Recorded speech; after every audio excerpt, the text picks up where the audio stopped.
Hi, thank you very much for joining me. My name is Leanne Kauenhofen, and I am going to be talking to you guys a little bit more about fear. Today, I want to go a little bit deeper into the whole mechanics of overcoming fear and why it sometimes takes a bit of time to actually do that, overcome fear. So, to start us off, I want you to imagine a train. I want you to picture a train right about now.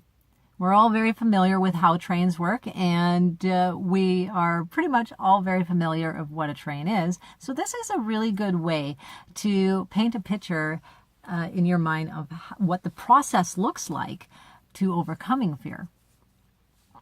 So when a train gets going, when it starts up, it starts very, very slow. And so does our development of a fear.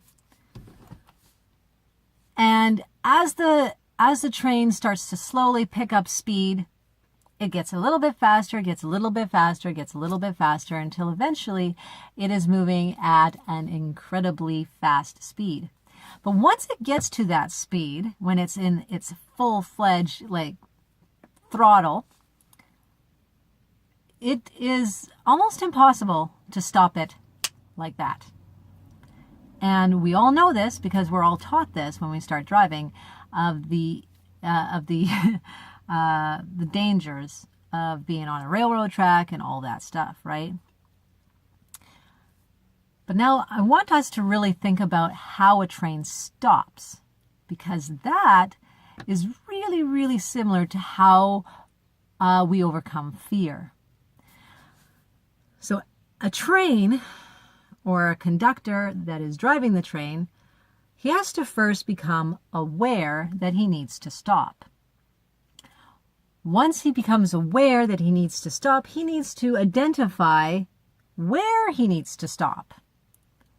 Once he identifies that, then he can proceed with the process that he needs to go through in order to slow the train down bit by bit by bit until it eventually comes to a complete stop.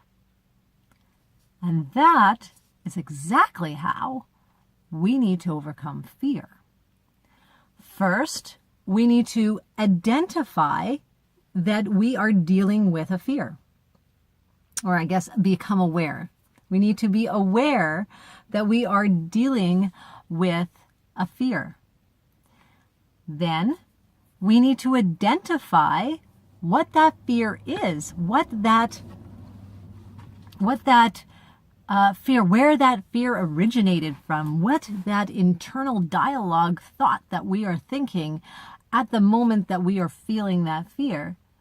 Because once we can identify that, that's when we can start the process of overcoming the fear. And overcoming that fear is really just changing that internal dialogue in our head, that thought, changing it from what we have been thinking about to what we want to be thinking about, and changing that fear into a not fear anymore.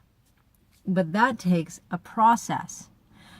And that process is a bit more extensive. So I would like to go a bit more deeper in another video with that one process that you can use to overcome fear. But that in a nutshell is basically what the process looks like to overcoming fear. Becoming aware, identifying, and then putting that process into action to work towards changing that thought. Similar to how a train works when it comes to a stop. It needs to be aware that it needs to stop, needs to identify where it's going to stop, and then it needs to go through the process of slowing the train down until it has come to a complete stop. Well, That's basically all I'm going to be talking about to you guys today. Hope you guys liked it. I hope this kind of gave you a little bit of a different way of looking at fear, and how a different way of looking at how the process of overcoming fear looks like. If you like this video, like it. If you didn't, don't like it, comment, leave me some comments, some questions. That would be always great. Love to get some feedback as well. And of course, if you want more content like this, subscribe, and I will see you in the next video. Bye for now.